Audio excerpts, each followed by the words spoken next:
Hello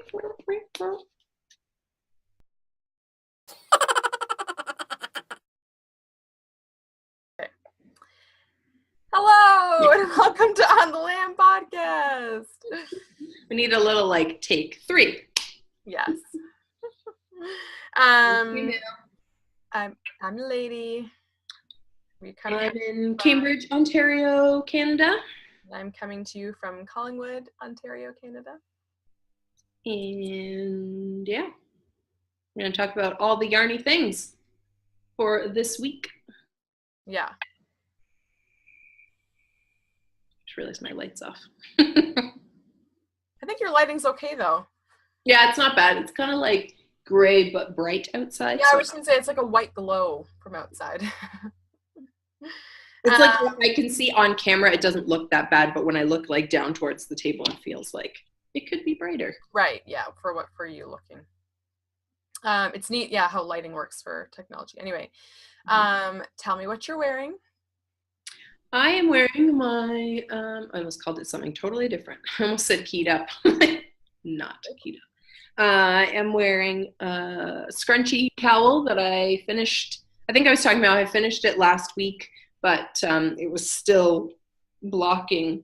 Well, it wasn't really blocking. It was just wet still. So scrunchy cowl in this stone hedge yarn. And I was talking about last week how they make this line, their crazy line, out of mill ends, and how I had striped it together from opposite ends of the skein. Bought it from a D-stash, somebody D-stashing on Ravelry. And I'm just really I'm really fascinated, I guess, with these yarns that have this like hand spun look. So it's, or like a marled look.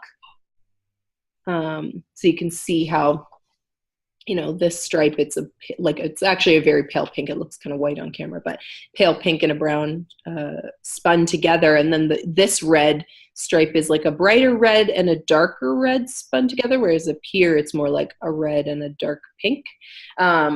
Anyway, so I was saying how I had bought this. Oh, I still got that seam down the middle. I had bought this on Ravelry, and when I looked at the picture of the skein, I thought it was going to alternate sections of like red and a color and red and a color. And when I actually started to cake it, it was like all red for the first half, and then these sections of like pink and something kind of going throughout. So it's like pink and kind of a weird yellowy green color, and then pink and brown, and then it goes to like a baby pink and gray, then it's the same gray with like the dark red, and then that like blends into the red section. So instead of making it like all red and then like stripe, stripe, stripe, or vice versa, I just thought I'll stripe them together because then it'll kind of, you know, be sort of red but like a toned down red, and I really like it. You can really like, see that striping on the back. Yeah. So, I haven't obviously woven in ends or just. You can see it on the front, but I just I feel like on the back, it's because it's all stockinette, shows it a little differently. It shows differently. That's like a bit more. I think that's like a bit more muted. Mm-hmm. The front, it's like because it micro stripes on the back, like because you're working the front section more. Yes. You get a micro stripe on the back, but like a wider stripe, but because the garter, it still reads like a micro stripe. Anyways. Yeah, cool. It is so flippin' soft. I can't remember what the makeup of it is. I'm pretty sure it's 100% wool, but oh my gosh, is it ever soft. Like, you know, sometimes 100% wool, I think it's superwash. I don't know, I have to look it up. I'll have a project page for it, so you can go find details on this company there. They're from the States. And at first I thought they were getting mill ends from someone else's yarn, but I think it's mill ends from their own lines. Once I kind of, it's like they do other yarns and then use their own mill ends to make this line. And I kind of did like some digging a little bit because I was like curious as to like, where do you even like purchase this stuff? I think you can order it through their website, but then you can also like order it. There's like 1 or 2 shops that do carry it. And yeah, it's kind of neat because it's like they just like order a lot of it. And because it's all mill ends, you have no idea what you're going to get. So the same lady that I bought this skein off of, I just ordered 2 more that will like coordinate together because it just like, I just love it. It's so fun to work, and it is so very nice and soft. So I'm quite pleased with that. And yeah, feel like there was something else I was going to say there and I can't remember. It's done. I am wearing my Auspice by Lisa Much. And it's so cozy. Oh my goodness. It looks really nice, like just the way you're wearing it, like that with the black top and everything. Navy blue. Your styling is very nice today. Well, thank you. How do you like my hair? Interesting. It's actually navy blue. Oh, okay. It's reading black on. Yeah.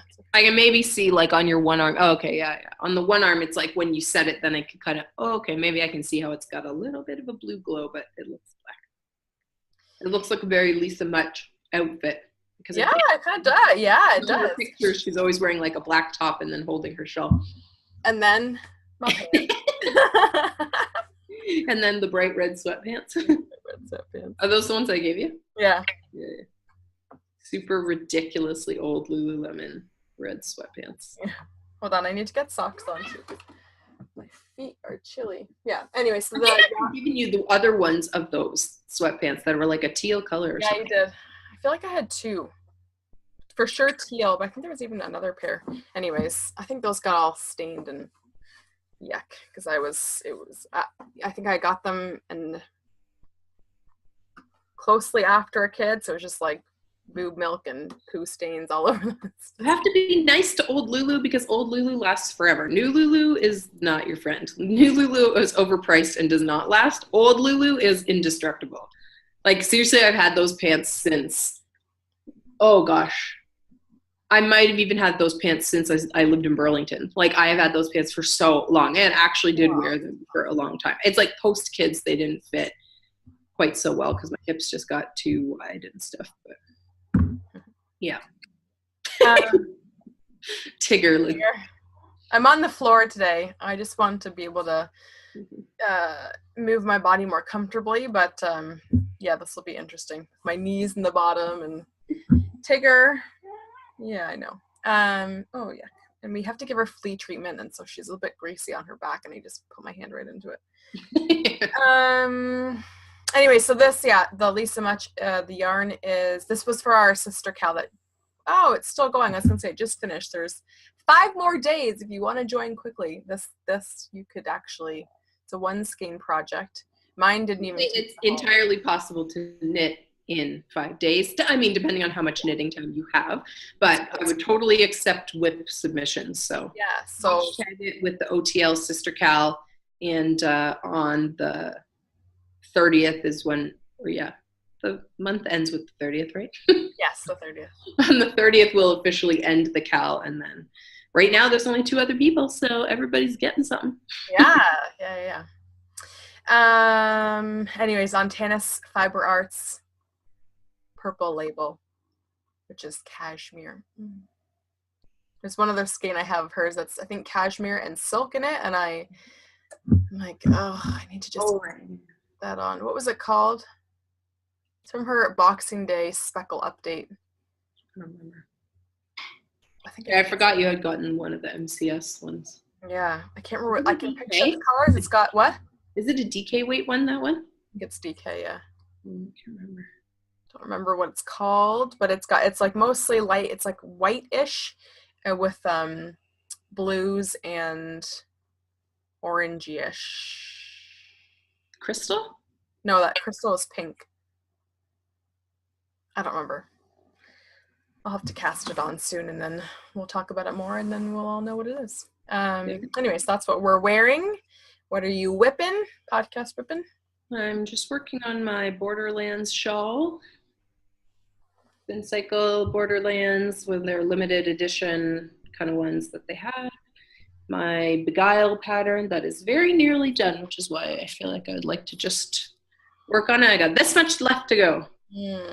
Which kind of seems like a lot because it is. But on 800 yards, yeah. It's yeah, like compared to what it was. I don't even know, I should weigh it, but yeah, compared to what it was, it feels like there's not that much left. Just finish it. But yeah. This is what I have so far of Beguiled. Hold yours up again. Sorry, mid-row too. Which doesn't oh, okay. feel like I have to keep putting stoppers on because normally I don't put stoppers on the ends of my needles, but these needles are like, it's the Chow Goo, whatever they're called, red lace, interchangeables. And the needle's so like nice and smooth, like not crazy slick, but slick enough.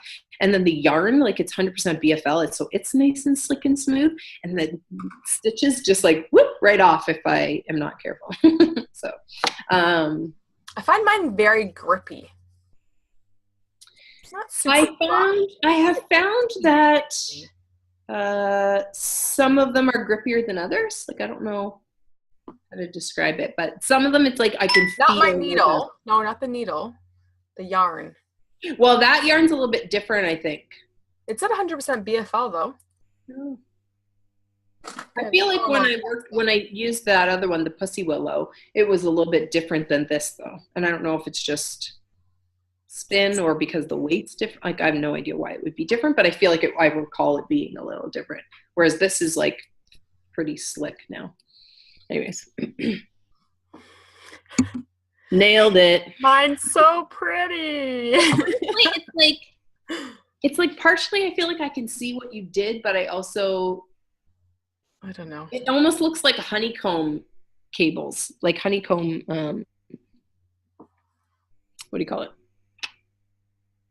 Yeah, honeycomb cable pattern. It's like, I think it almost looks like you, instead of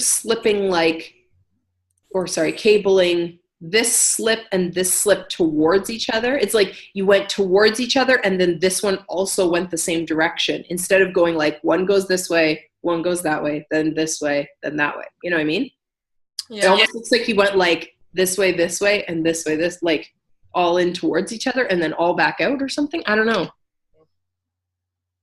It's not right. Anyway. No, it's not quite right. Ribbit. Yeah. Very appropriate that it's green because it's got to be frogged out. It's not even like a hard chart. It's not complicated what I have to do.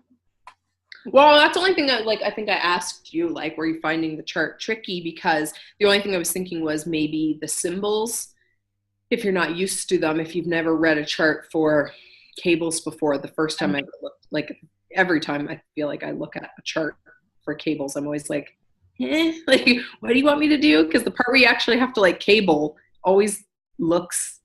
Maybe if I wasn't that always reads as opposite to me, and I can't quite put my finger on what it is, but I always have to really think about it.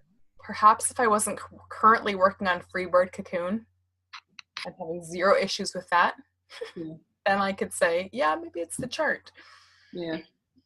I think it's because I'm trying to watch TV. Like that's like I can't work on that project while I'm hanging out with the kids. I have to do it after Clark goes to bed when I'm like, hey, this is my dedicated time. But at least not when you're first getting used to it. The first few repeats, I feel like you have to kind of pay attention to. But then once you get it, like I just, you have the stitch markers on either side of that center panel. It's like, it's all just stockinette. And then just when you get to that panel, stop, pay attention for a minute, and then keep going, Yeah. But yeah, when the rows are still quite short, it's like you have to kind of be watching. Yeah. My podcast whip for today I'm pretty sure this is like the third week in a row this has been my podcast whip. I haven't really been working on them that much, not podcasting, except I was like, oh, I better do the heel while I'm not podcasting so I don't lose track of the where I increase, and yeah, that's all I really need to say about that. It's the Red 6 ply. Again. I really like it now that, like, the more I work on it, like the colors, I will enjoy wearing these socks. I really didn't think I would, but I'm going to enjoy wearing them. They're fun. Mm-hmm. Yeah. What's next? Any FOs?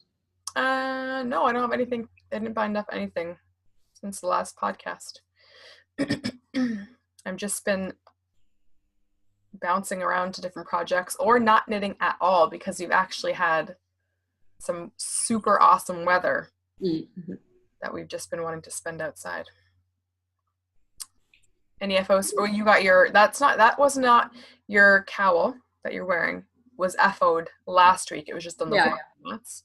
Yeah. Anything FO'd for you since last week? Sweet. I probably could have had something if someone had sent me measurements sooner, but. Yeah. Well, then go to that next. What are you talking about? Show that one. My test knit for Kate Celine. She's a yarn dyer. I think her handle is just Kate Celine or Kate_Celine, something like that on Instagram. She's a yarn dyer in the UK.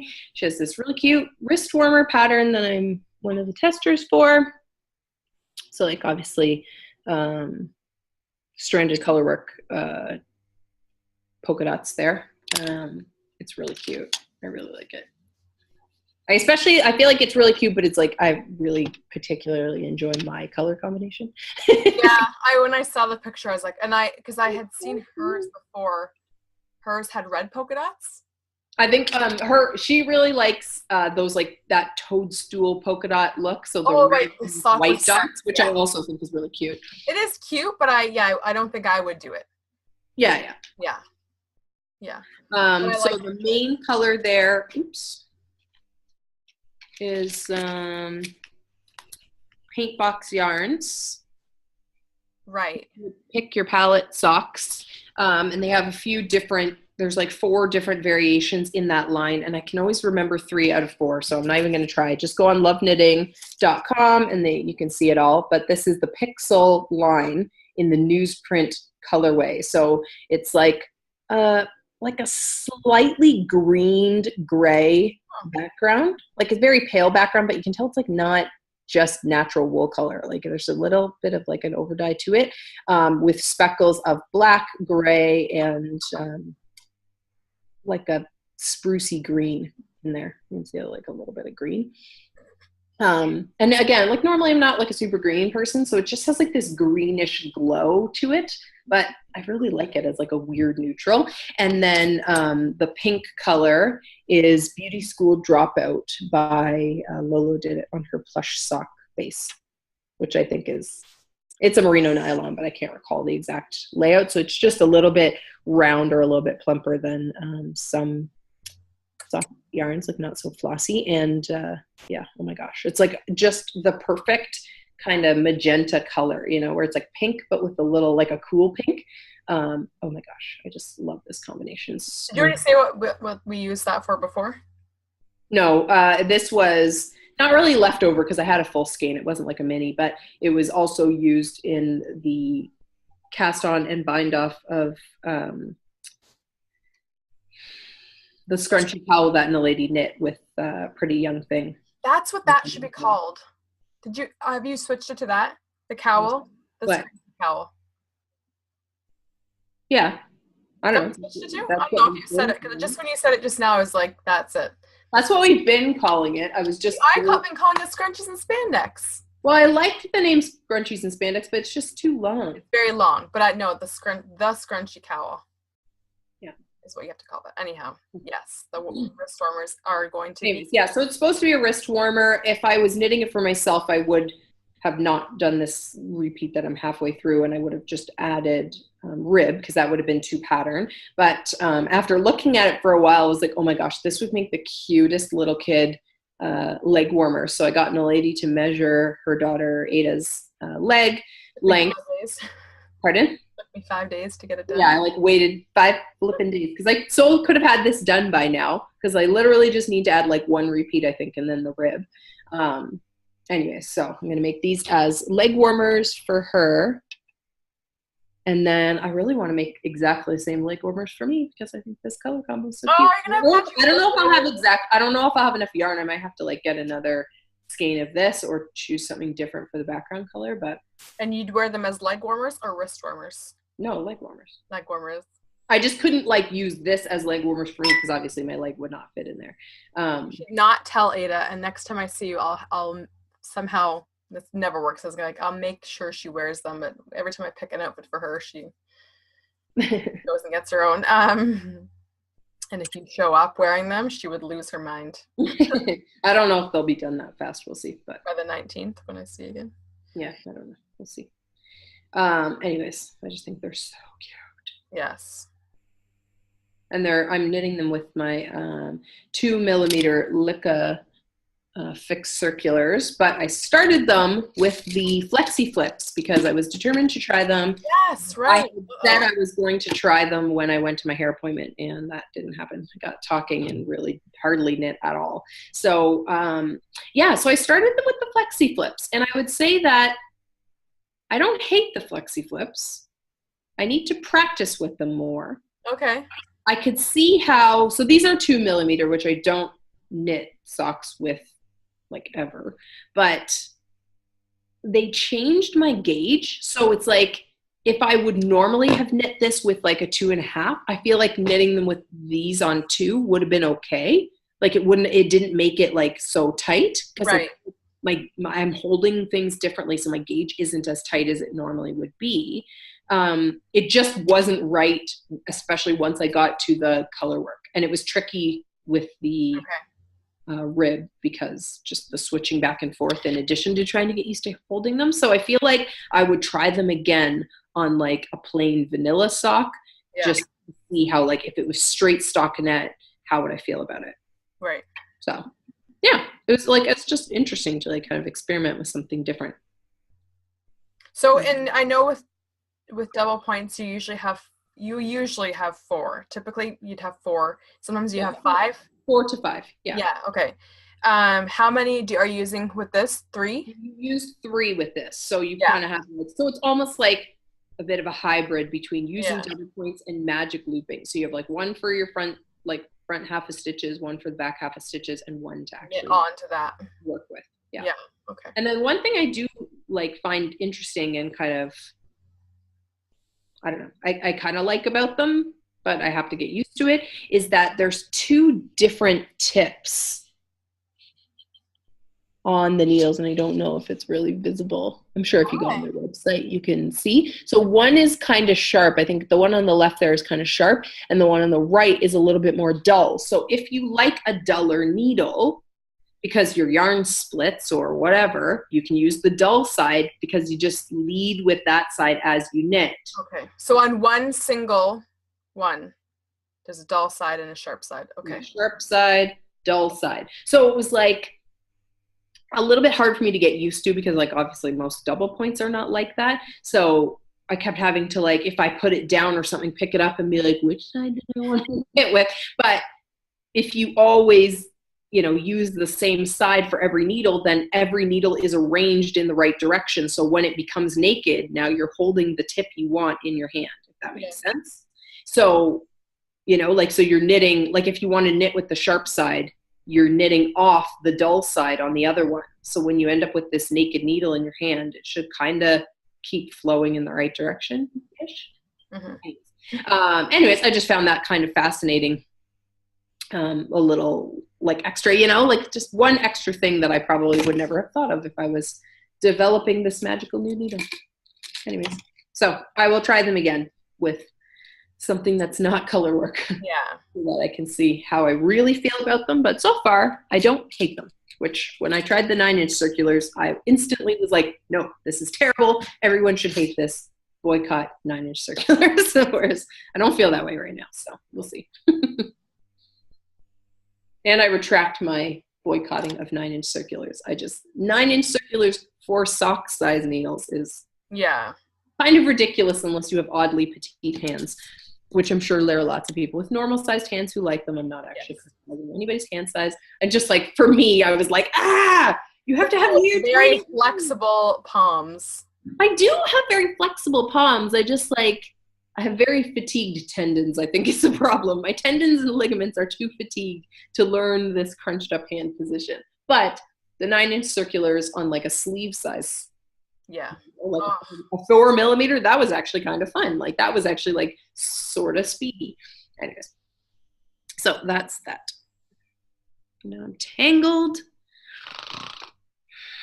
Okay, what's my next whip? Show this. I have sort of a surprise cast on that I'll leave to the end. Oh. Although I kind of want to start, I'm like staring at it and I kind of want that to be my podcast whip right now. What am I going to do? I'm going to go with the surprise because A work, work week. I would rather do that.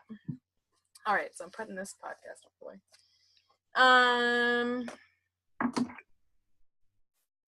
Do you remember what I was using this yarn for?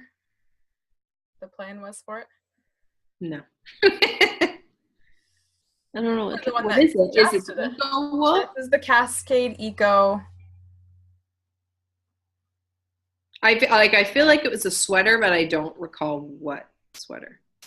Oh, Carbeth? Oh, okay, cool. So that's the bottom, obviously. Oh my gosh. And we're done. We can't podcast because we lost the ability to speak English. Yeah. Or any language. What? I said more than usual. And what did you say? Oh, I said, we cannot podcast today because we've lost the ability to speak English. And then I said, or really any language, because like it's not like we're not speaking English, but we're fluent. Italian comes out. Something else. Italian came out, I'd be like, oh, how do I keep this forever? Awesome. I don't even know what I'm saying though.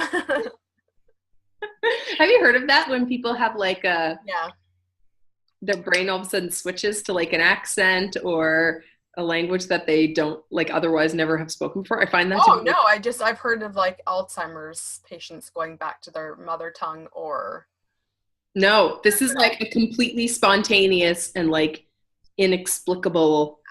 Well, I'm sure it's not inexplicable. I feel like I've heard it explained. I just can't remember what the explanation was. But like they'll have something happen to their brain, and I can't think if it's like a stroke or like a head injury, and all of a sudden they'll have an accent, or I don't know, maybe I'm wrong about the like switching to another language, but they'll have like an accent. So there was like a woman who like, I don't know, wherever she lived, say she lived in New York, so she had like a New Yorker accent, and then something happened to her brain, and now all of a sudden she has a Southern accent, and they're like so weird because she's never lived in the South. She's never whatever. Anyways, it's gonna be so cute.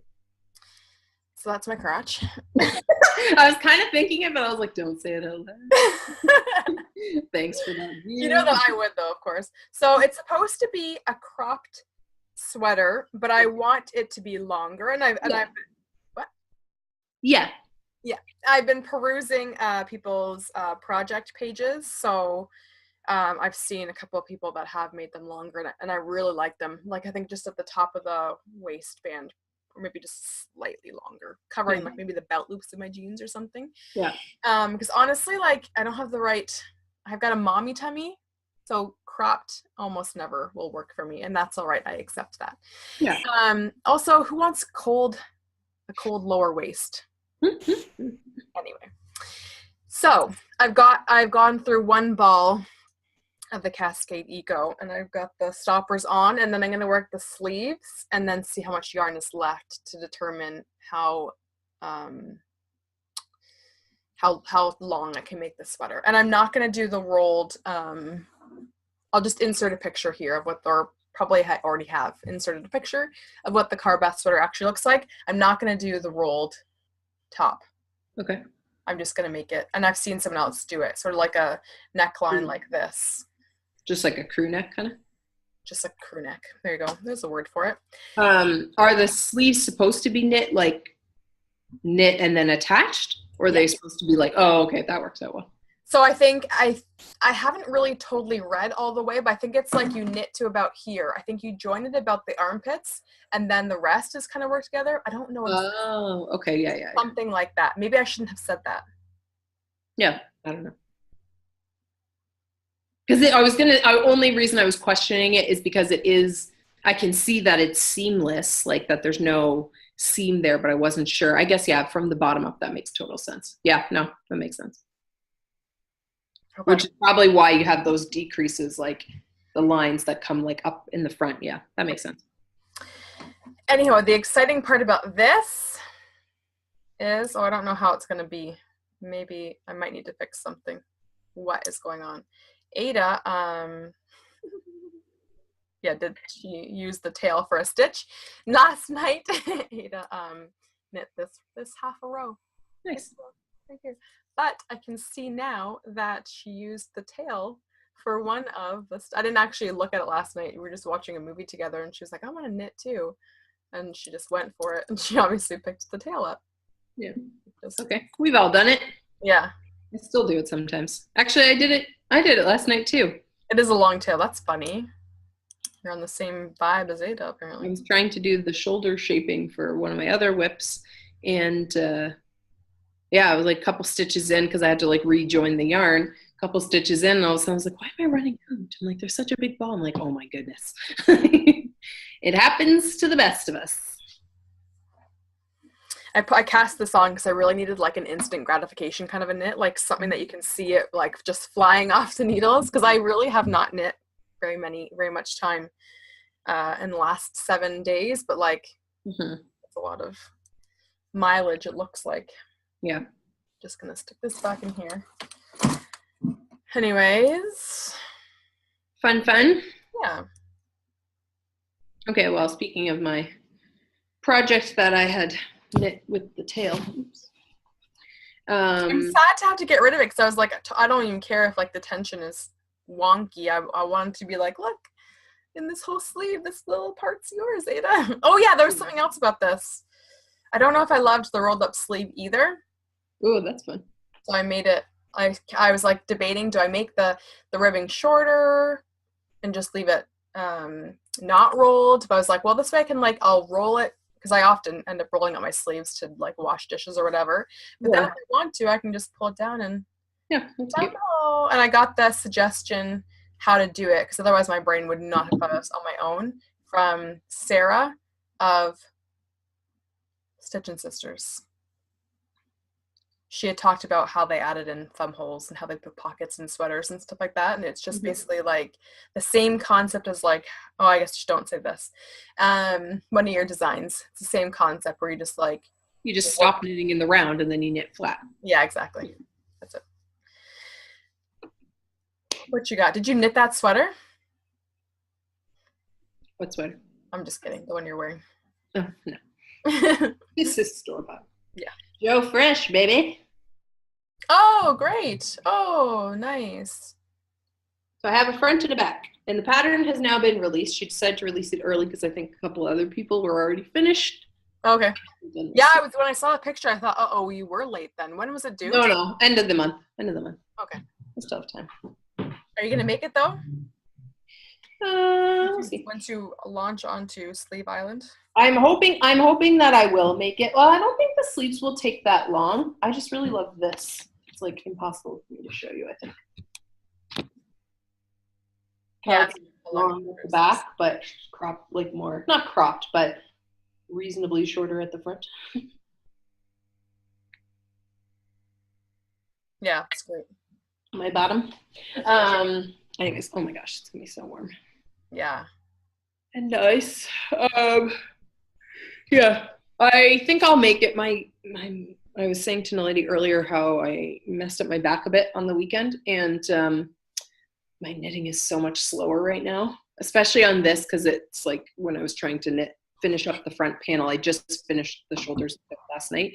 When I was trying to finish up the front panel, it was a bit heavy, and oh man, I was feeling it. So I hope that I'll make it to the end in time, but there's a chance I might be slightly late just because of mostly like finishing touch stuff. But yeah. So the Stay Wild Moonchild sweater is now been released by Annie of Boho Chic. And if we can get this episode up quick enough, I did share it on my Instagram, but if we can get this episode up quick enough, it is on sale until this Friday, April something, it's 27th. I think it's 20% off. So go get it. It's a good pattern. I know, I'm debating on it. Debating on it. I just don't know. Like it is a bit of yarn because it is a long sweater and the gauge is like a bit tighter than you might knit a worsted weight sweater at. But oh my goodness, this stitch pattern, like the stretch is fantabulous. And I think it's just going to look really great on. I think what? I was going to say, I'm sorry if I missed this already, but did you already say what the ribbon will be for you? I don't know. In my head, I'm picturing like something like a lighter color, but I don't know. I have not ribbon shopped yet, so I'm worrying about that last. Yeah. And my yarns are Madeline Tosh, what's it called? Madeline Tosh Merino? Yes, I know. We keep like going back. I always want to say like Something's fancier. well, and because she has like several different lines, I think that have merino in the title. So it's Okay. merino light or merino that anyway. So it's Madeline Tosh Merino, which is worsted weight, single ply. I have striping together 2 different colorways, which I've mentioned before. The garnet, which was I think like a special edition kind of limited colorway for Jimmy Bean's wool in the US, which is my birthstone, so I had to get it. And then I'm striping it with birthstone. What? Jimmy Bean's wool is your birthstone? No, garnet is my birthstone, which is the colorway. And it was like a special edition that they were doing birthstone colorways, so I had to get it. It wasn't just like coincidentally named garnet, it was specifically for my birthday. She dyed this colorway. So I think Tana would like to do this. Yeah. I'm pretty sure that's what Madeline Tosh does, because if you look at her colorways, like she just came out with a bunch of colorways for Stranger Things, and I'm pretty sure she was sitting there going, you know what, there was one time where to me about these colorways for Stranger Things, and then that dyer stopped dyeing, so I better make some colorways for her. Pretty sure Madeline Tosh can read my mind. Anyway, so yeah, I'm striping together garnet and dried rose. Dried rose, dried roses. Dried rose. Dried rose. And I only remember because I've had to type it out a couple times. Quite perfect. Like, I just think the fabric is turning out, like, it just looks like it's variegated. Like, when you look really close, you can see that it's striped, but from, like, a reasonable distance that most people will stand from me, it just looks like it's variegated, I think. NalediS? I'm sorry. I realized Ada had, like, some twisted stitches in there somehow, too. It just looks variegated. It doesn't really look like it does. A sweater. I think it's gorgeous. I think I even like it. I mean, it's hard to know. I think if you just did it with all garnet or all dried rose, I'd be like, oh, I love that. But yeah, I think I like that better. I love variegated. The dried rose in like a dried rose sweater, I think for my taste would be fine. But it would garnet. Be lighter looking than this. Like the color would be much lighter than this. And I think for me, the garnet is it has too much brown in it. And I don't think I would. Yeah, hold it up so I can see the ribbing at the bottom. Yeah, I was trying to get to it. No, like hold it so I can see both at the same time. Once I do that, oh yeah, right? Like, oh, the striping is so pretty. Yeah. Whereas like, yeah, the bands I did all garnet, sorry. Yeah. So you can really see like kind of how much darker the garnet color, it's with the light's terrible, but you can see how much darker the garnet by itself is. And now I'm like, now that I'm getting to the next part, I should have read the whole pattern. I never do that. You know, like there's good advice that you offer to knitters and there's always a reason. You're supposed to read, it's like, not you're supposed to.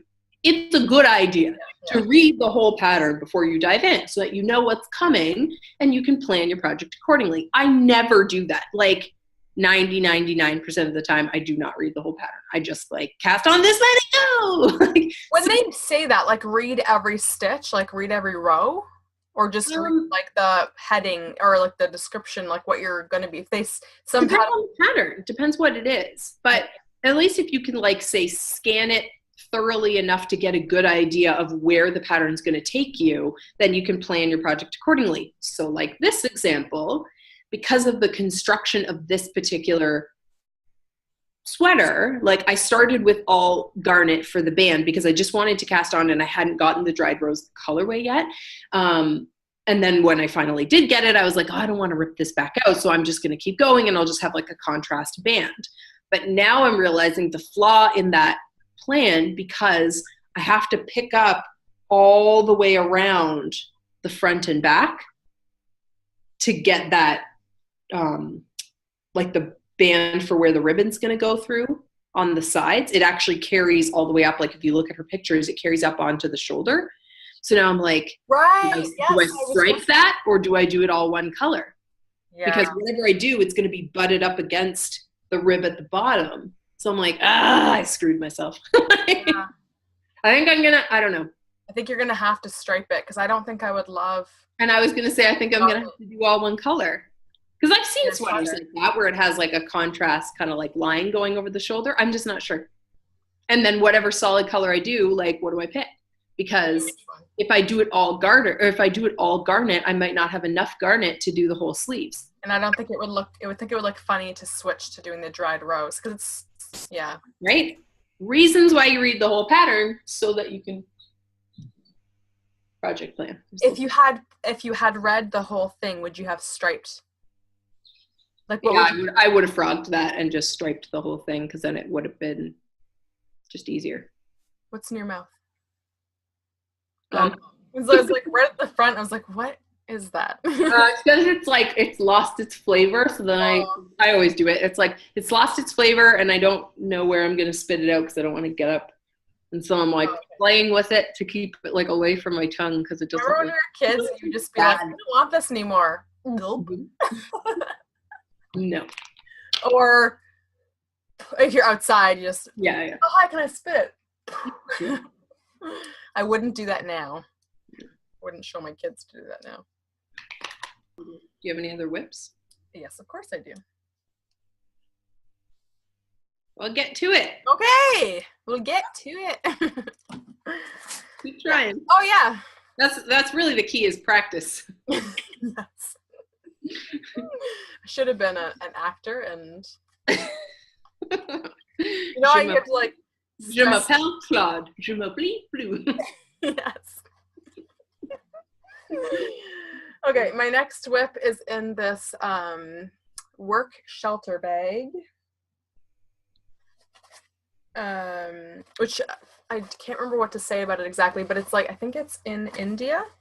Yeah, their company. I think India, but I'm not totally sure. They have an Instagram page you can find out more. Yeah, look it up. Work plus shelter. But it's like a cooperative, so there's women who make all the things, but fair wages and good working conditions. They actually get a say in the things that they do and they make. And I think it's like 2 American women who are there working with them who like take your orders and stuff. It's actually like really cool.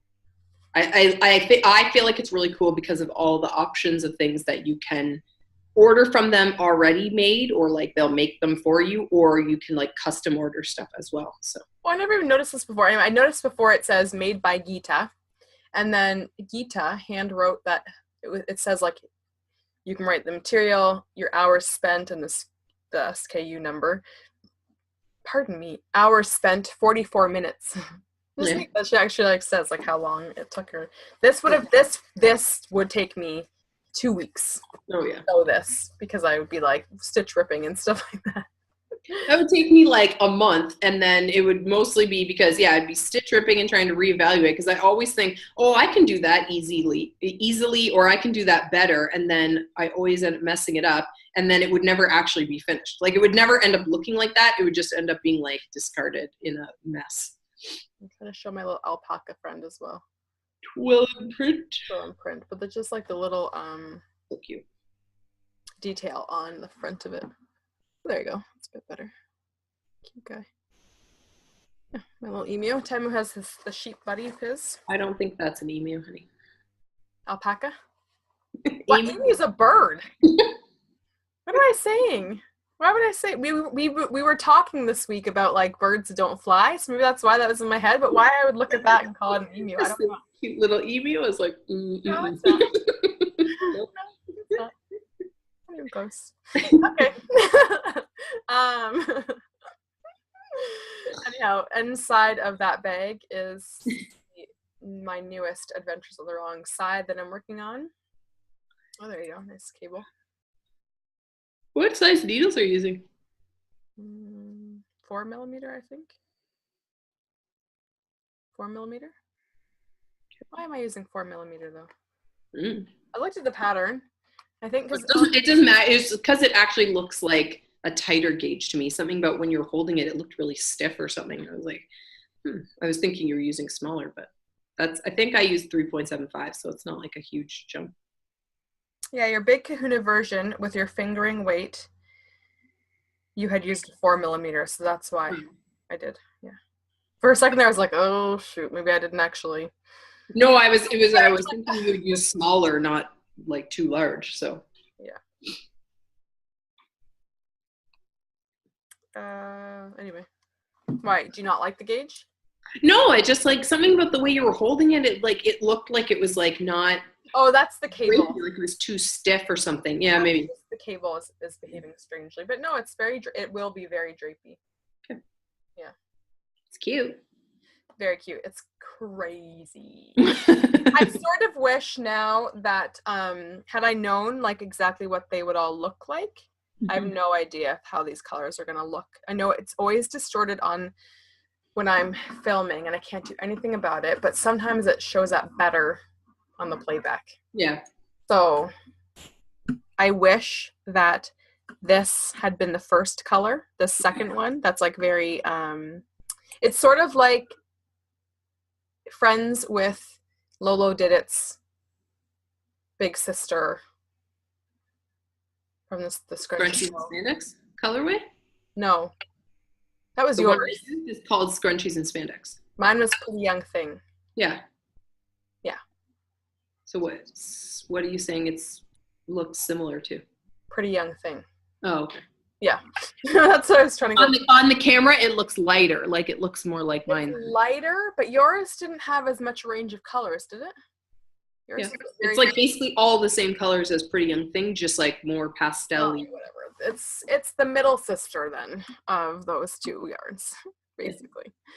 I wish that this had been first. I think it would have been funkier with this pattern, and just been like, you know, really close to the face. It'd be fun to see. Anyhow, but it's cool. The third one, I don't know if you could be able to tell, but it's basically highlighter. Yeah, it's very yellow looking. Yeah. Just that isn't a good position. Yeah. It is, yeah. So again, it's this giant cake from, where was it again? Stitch Together Studio in the US. They're a hand dyer, but they also sell other people's brands, and yeah, not much to say. Just a magic cake. I believe all their colorways, like a bunch of their colorways, specifically a neon combo. But there's like, you can see there's other colors in there that are not so neon, so they'll be nice to like kind of pop against everything else. Yeah, this one I'm interested to see how this will look, this section. Yeah. With the other ones. Yeah. At least it's not like right beside the highlighter color, but yeah. Interesting for sure.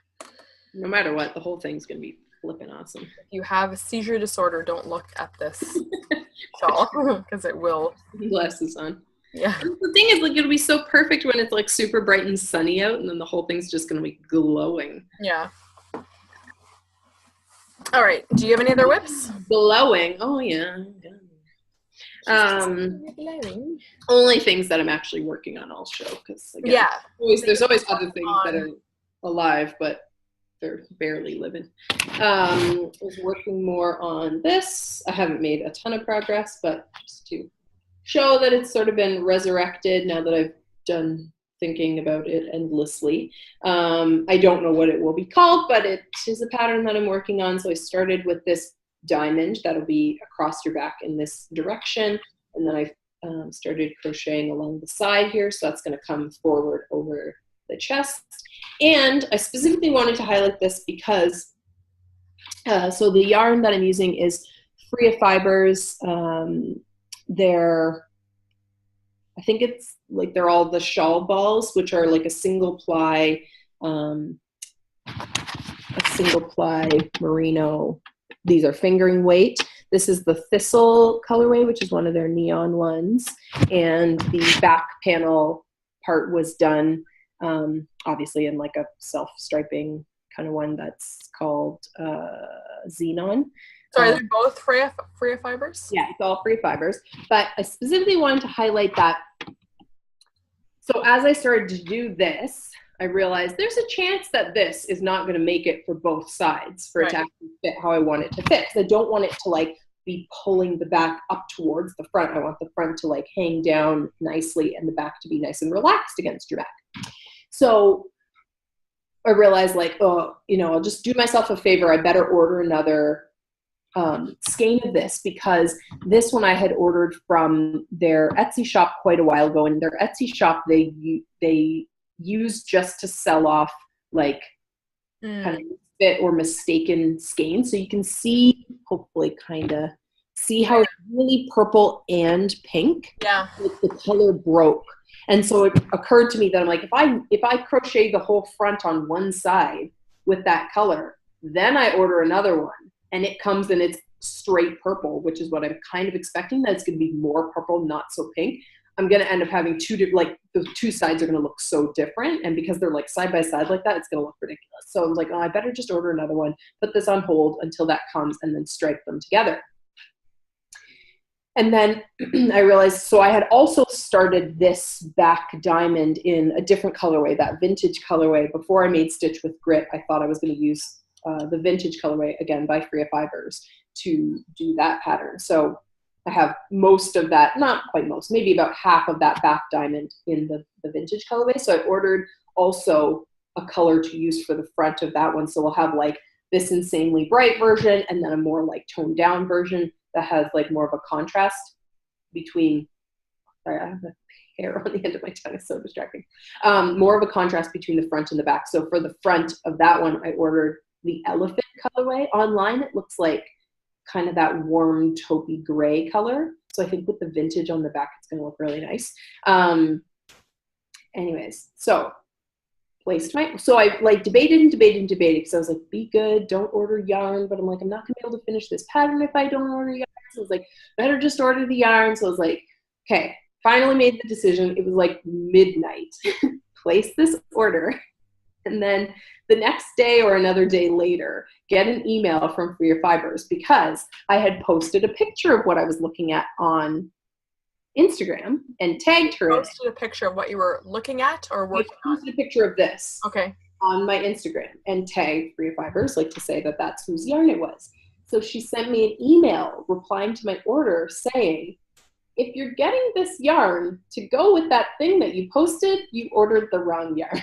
I was like, that is customer service. That is how you social media full circle. Because I was like, thank you for pointing that out. So what I had accidentally ordered was their fingering weight sock yarn, which is like a merino nylon, like regular sock yarn instead of that single ply. And the only reason I can think that I did that is because the sock yarn balls are a little bit smaller and a little bit like a little cheaper, like the cost is a little less because it's just different material, different construction. So I think maybe that's what I had in my head, that I just thought, oh, I don't need like the whole shawl ball, which I think is 115 grams. I think the other ones are like 75 grams. So I think I was like, oh, I'll just order the smaller one. So I was like, thank goodness I had tagged them. They were paying attention and had emailed me to like let me know and not just been like, oh, well, your mistake, here's your yarn. Like, you know, which she easily could have done. And I wouldn't blame her because it was my mistake. But I was like, thank you very much. So issue has been rectified. I was like, thank you for pointing that out. I need you to switch the thistle, like the one skein of this color, and the 2 balls of elephant all to the shawl balls so that I can finish my flipping pattern. That's funny. That's awesome though. It was like hilarious because I had to actually go back to my order and be like, no, I didn't order the wrong thing. And then I'm looking at it again, I'm like, no, you're totally right. I ordered the wrong thing. I was like, thank you for actually pointing it out instead of just letting me realize my stupid mistake and then having to wait like another, you know, whatever, say 2 to 3 weeks for the right thing to arrive. I would have been so friggin' mad at myself. Anyways, so excellent customer service alert. Freya Fibers, gold star, much appreciated.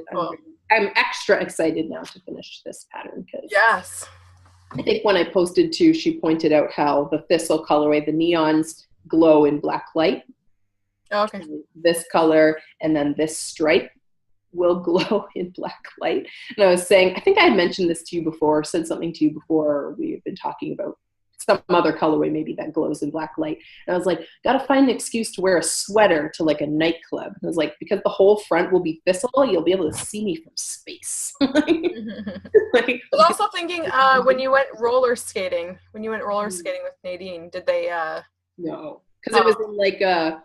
I don't know why I thought that sometimes that happens. Yeah, you're right. A true Weird roller memories. derby sometimes will have like say black light nights or something like that. Yeah. I think, and in my experience, I don't know. I'm sure. Or bowling, glow in the dark bowling. Glow in the dark bowling. Burlington. Mini putt. Or mini putt. Yeah. Laser tag. There are other opportunities to wear a sweater with a black light present. I could also just purchase a black light. Why though? All like sweet late party. Just walking to take your kids to school with your black light on. It has to be dark. You wouldn't be able to tell. I feel like Through that. I'd have to be like, look real close. Anyways, yeah. When we went roller skating, it's like the ice rink at one of the community centers or whatever. Like, so it's just an ice rink with no ice. Like, so there's no. It's like lights on or lights off. All the no fancy stuff. Anyways, yeah. So that's that. Just waiting for that yarn to arrive. Should be a little bit, but that's okay because I got other stuff to finish.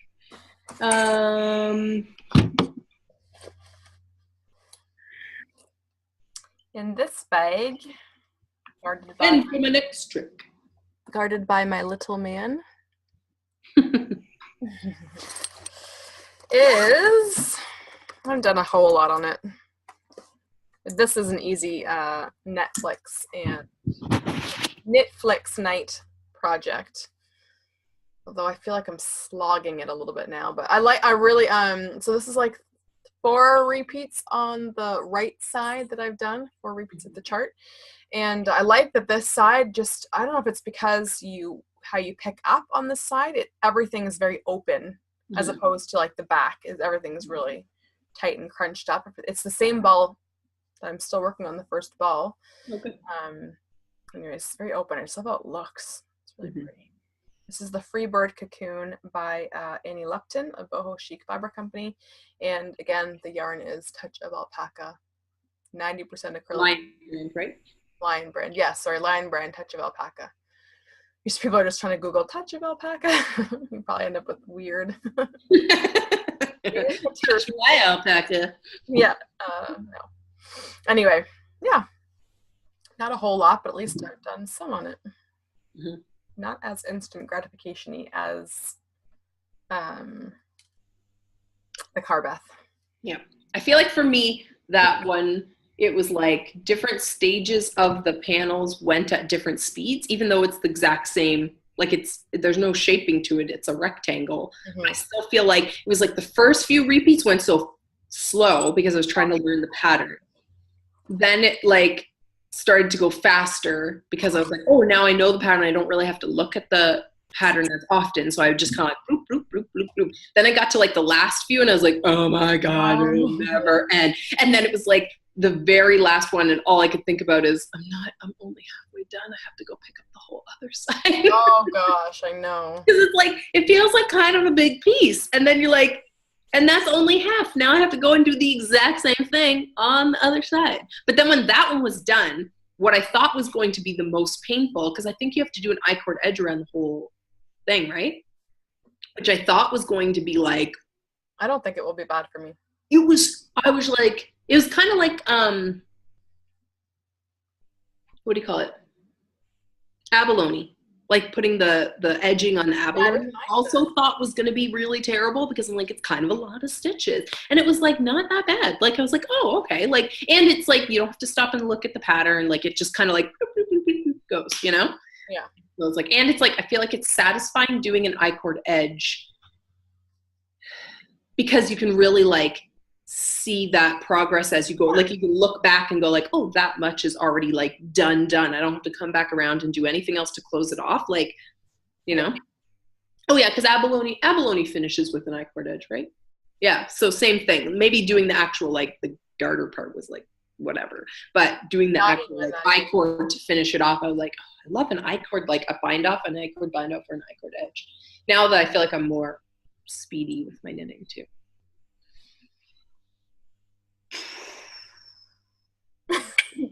Anything else? No, but ow. I laughed and my the muscle just tensed. And it hurt. These little things make me feel old. I know. Like, I never had to worry about these things. My body never really hurt before, or if it did, it was very short-lived, and I was just like, nah, well, keep going.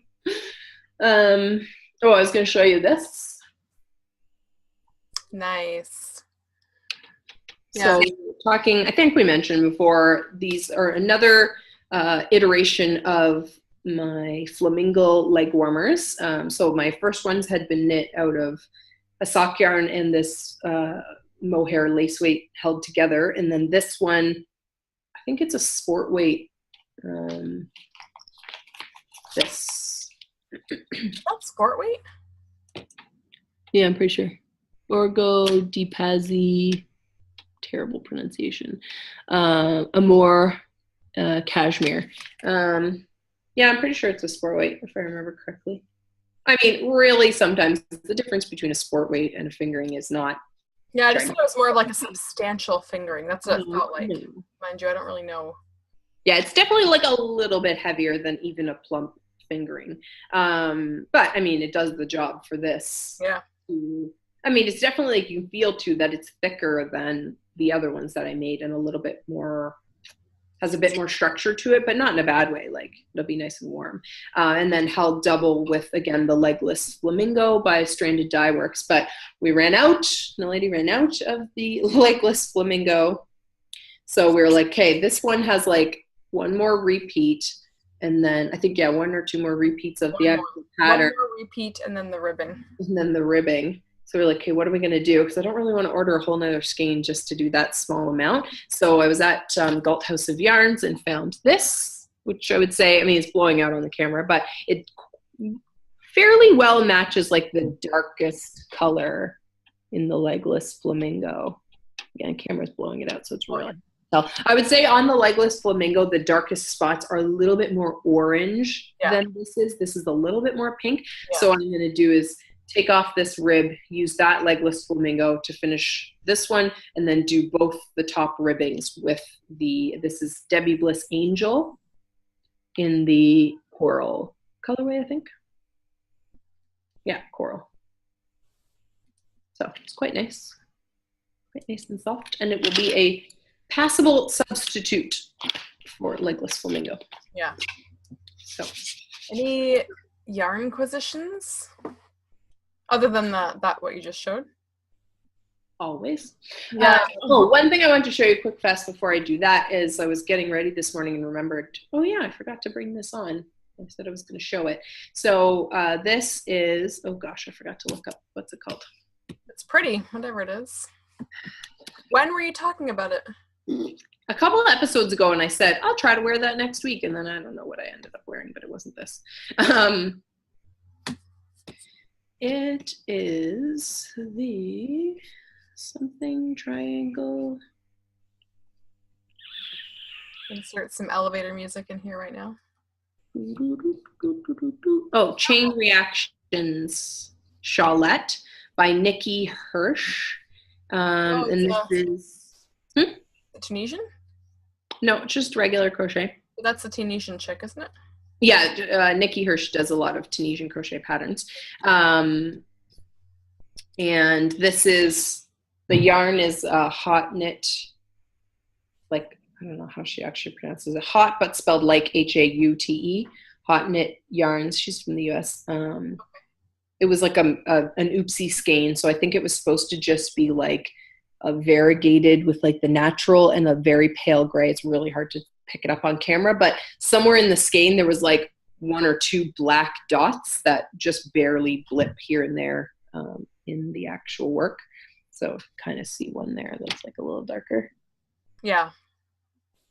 Anyways, so I can't recall exactly why we were talking about this, but I think I was just talking about it in terms of like a pattern that I would love to knit, or I'd love to like crochet again, but probably never will, because it was so hard to get to the end of. Like, it was so beautiful and I love it so much and I would love a bigger one, but like, oh my gosh, the whole thing is chains and single crochets. Right. And I mean, obviously there's like increases because you start at the bottom. There's increases to make it keep going, and a few different sections where there's like more single crochets in this section to make the chain bit smaller, and then they, you know, cut out the middle one to make them longer, and then this where you like chain a bunch and then kind of pinch them together. And I just like, I love it. It's so nice to wear because it's so like light and airy, and I find it really easy to put on. I don't think it'll show up well. It won't show up as well on my white sweater, but it's like so easy to put on because you can kind of put it on, you know, that like bandana style, and then just take the ends and pop them through some of the chains, and you know, you get this like nice, light, pretty little piece. But oh my goodness, like it's all chains. So it's just like you're chaining and you're chaining and you're chaining and you're chaining, and then you're like, it will never end. Anyways.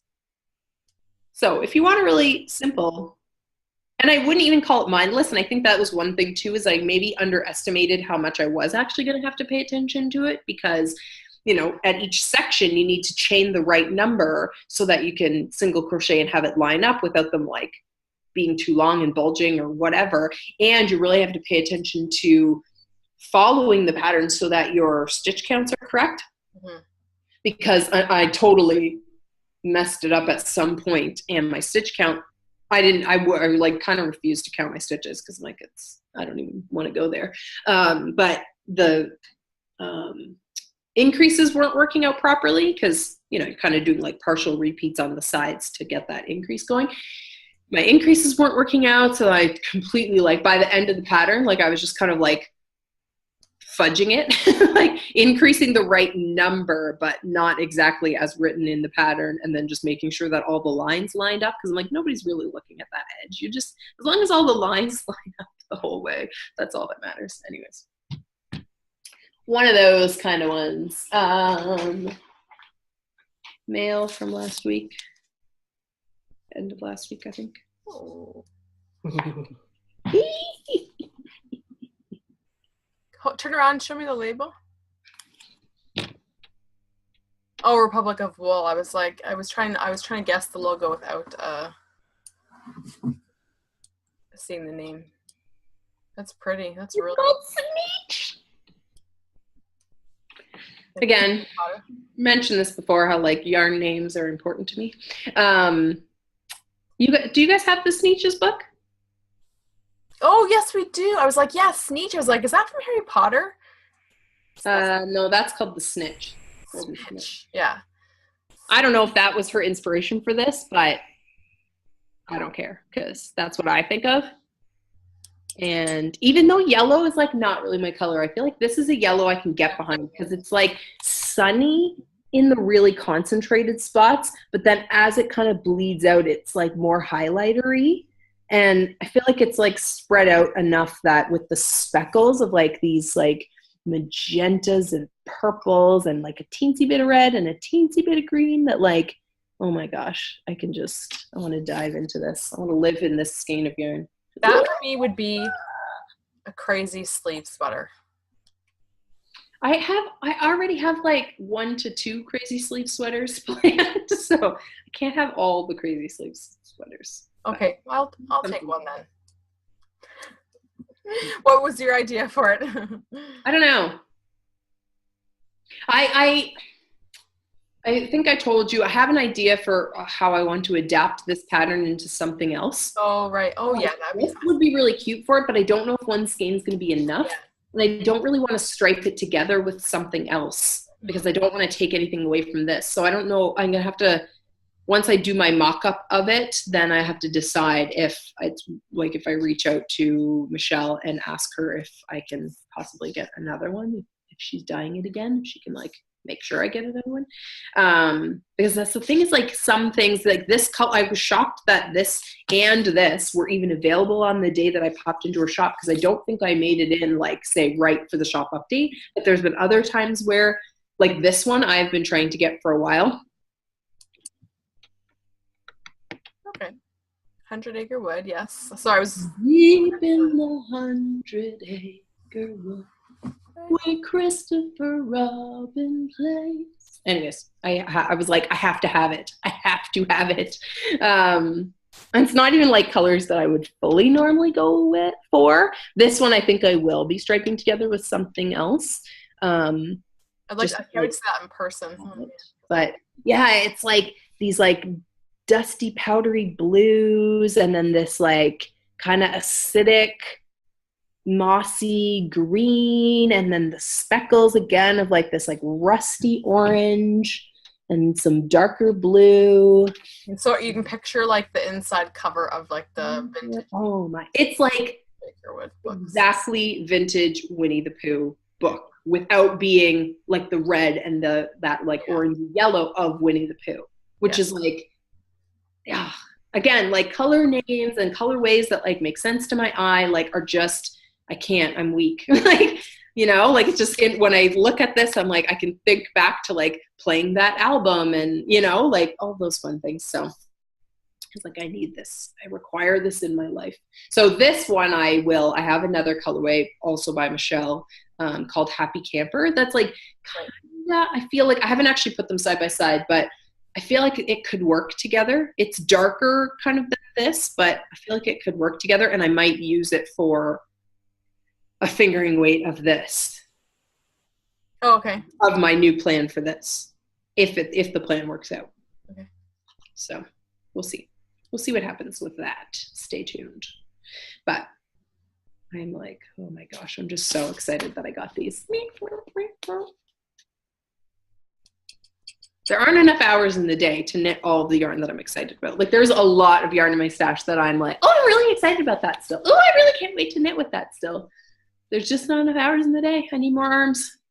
If I could like knit and type on the computer at the same time, or knit and drive a car safely at the same time, that would like up my production level exponentially.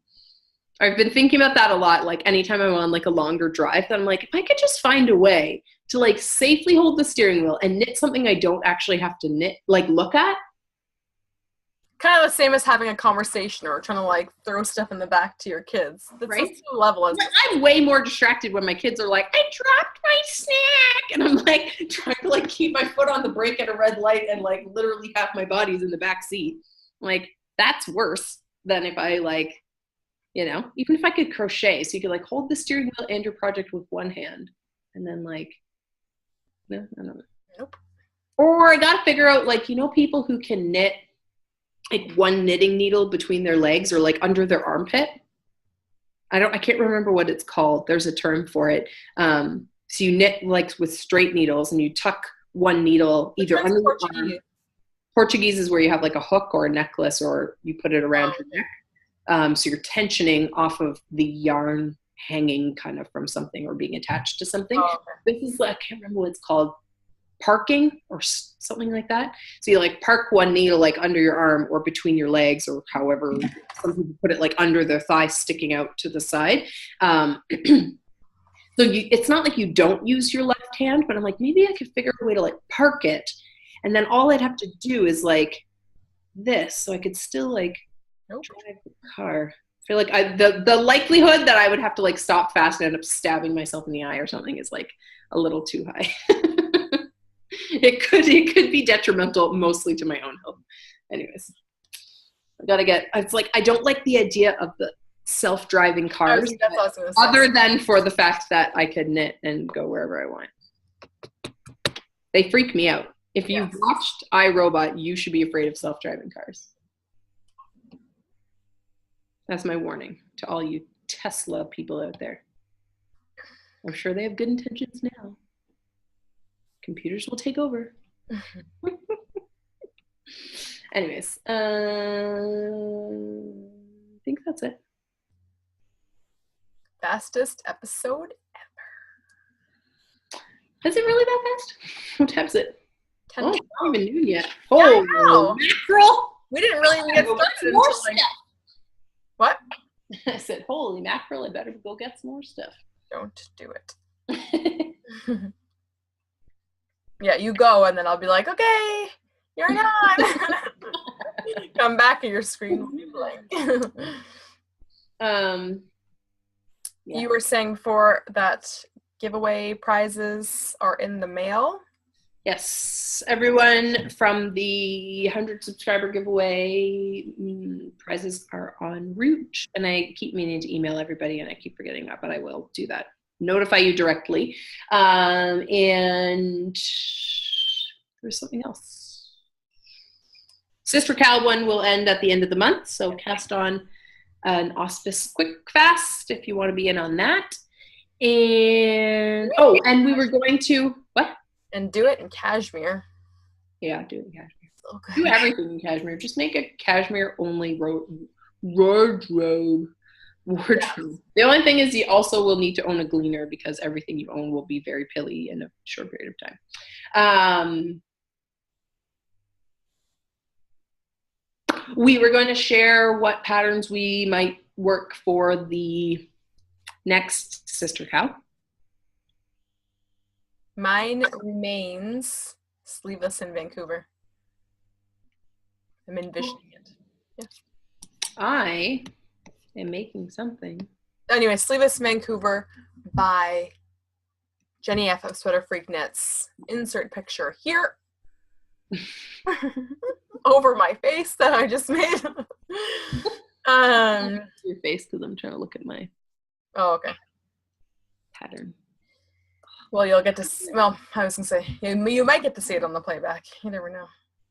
I love when you've got the screen on you're searching for something because it's still recording you in real life.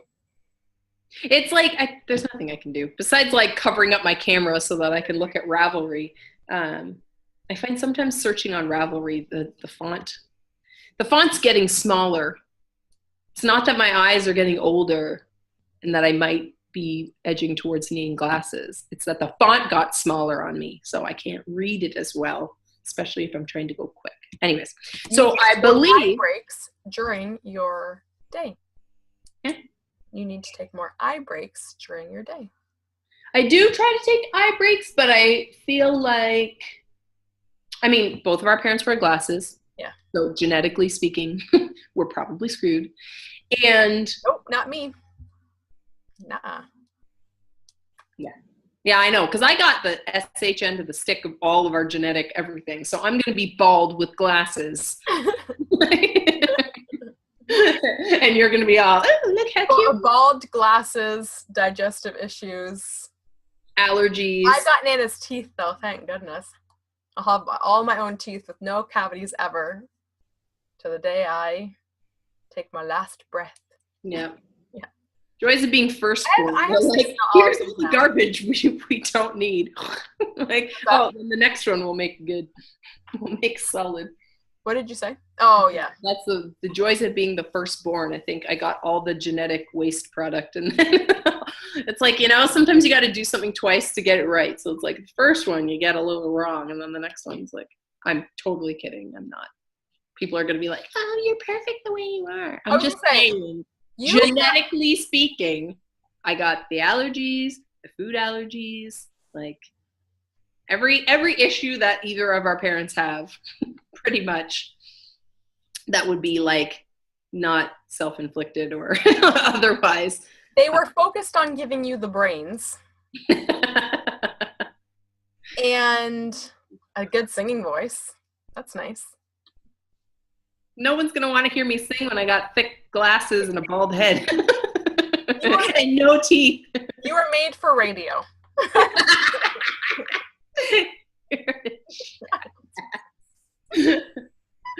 And on that note, we are now disbanding the podcast because we are no longer sisters. Only sisters can make fun of each other like that.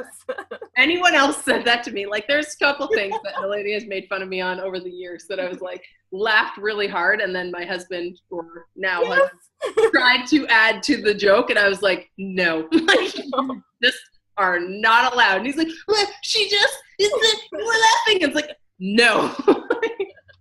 Certain things sisters can laugh about, husband and wife, not so much. For example, how, yes. Look, gravity. Again, things that my mother gifted to me, large breasts that are not resistant to gravity. Yes. We'll leave it at that. Ladies understand. Husbands not allowed to comment. Anyways, back to what we're supposed to be talking about. My genetic shortcomings. So I think that I'm going to knit the Conversion Pullover by Stephanie Lotvin.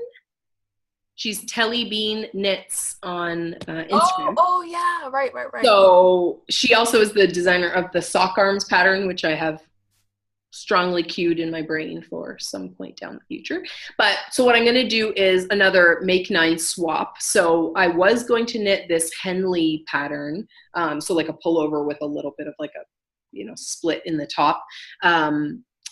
And I can't remember who that one's by, but if you find my Make 9 picture on Instagram, it's there.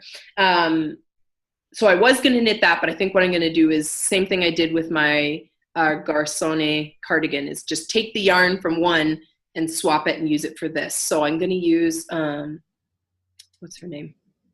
Casual Fashion Queens. I had bought one of her like oversized hanks.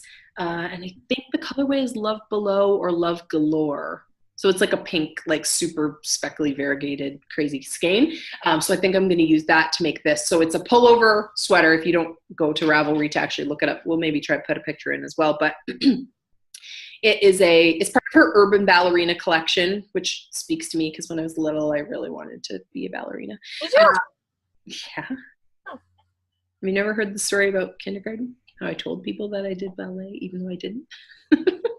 It was aspirational storytelling. It's like, you know, fake it. If you tell enough people, it will come true. I always really wanted to dance, which I feel like speaks to my future endeavors. But I always really wanted to take dance lessons. Anyways, Urban Ballerina collection, Conversion Pullover. So it's a long sleeve pullover sweater, but like super hyper cropped. So it basically stops like above the bust. I may lengthen it slightly so that it like hangs down over my bust because I am quite busty. And I'm just thinking like about my wardrobe. If I wear this up here, I don't know that I have enough, say, tank tops or t-shirts that I could put it over where I won't end up with like this keyhole gap that just like emphasizes the cleavage. So I may lengthen it slightly. We'll see how it goes. But yeah, I'm excited to actually make that one because I think it's really cute. It's really cute on her. Yeah. And looking at other people's finished objects, it seemed like initially with the pattern, some people were having trouble a little bit with the fit, but that's been adjusted since. So I'm excited to try it out. And I think it'll be really cute in this colorway that I'm going to use. And then that'll be another something to check off my Make 9 because I really want to go back to actually finishing like all the things on my Make 9 I still really want to make. I just get distracted. So I'm excited to get back to that. Yeah. Anyway, so I got to finish this test knit so that I can feel good about casting on something else and not having it take away knitting time from something else. I'm sharing this to myself now, so don't forget the picture. Oh. Which? The Make 9 or the Conversion Pullover? No, the Conversion Pullover. I think I shared it with you on Ravelry already. Well. Like a feature that I didn't know Ravelry had, if you're like trying to tell someone about a pattern or you want them to see a certain pattern, I didn't realize until very recently that there's like a share button in the top corner so you can like message it directly to them through Ravelry. I always thought I had to like copy the link and paste it into a message or an email or whatever. I'm like, no, you can do it right there from the pattern page. If you know their Ravelry handle, like productivity, shaved precious seconds off of my pattern sharing. Anyways. So yeah, join us. Did you already say? Yeah. So we're going to cast on May 1st, go till June 15th so that you can be totally finished and wear it on the first day of summer. And yeah, so the idea, I think we've mentioned several times, but the idea is just to pick something, knit something, crochet something, make something that you will actually wear when you bind it off. So we had kind of said like, oh, something summery, but like realizing that not everybody's in the most summery climate, or it might not even be all that warm at that point. So just anything that you think that you can cast off, finish, block, and put right onto your body. So nothing like next winter's sweater or Christmas socks, or, you know, unless you're a Christmas in June kind of person. Yeah, something that you intend to wear right away. I'm calling mine my pre-summer garment because I don't really wear like summery clothes until it's like actually that hot. Like yesterday was like sort of warm here. Like it wasn't hot, but it was like pretty warm here. And I was like still freezing inside my house. Like my toes were cold and my fingers were freezing. And then I realized I went outside and I was like, it's warmer outside than it is in my house. Not there. Anyways, I think that's all. That's it. That's all. Yeah.